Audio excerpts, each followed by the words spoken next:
Hi there, I'm DK, and today I'd like to present to you the 18-volt lithium-ion cordless 185mm sliding mitre saw, the R185SMS-Li.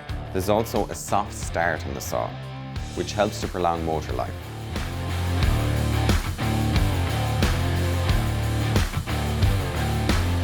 I should direct your attention to the polycarbonate blade guard.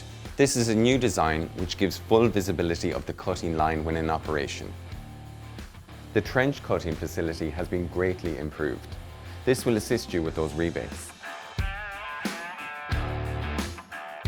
There's mounting holes on the left and the right of the base. This gives the option to mount the saw to a bench or even to use it on a mitre saw stand. The horizontal handle design allows for comfortable use. It's been designed with a soft grip handle and also features a safety trigger, which must be engaged to activate the saw. This saw uses shadow line technology.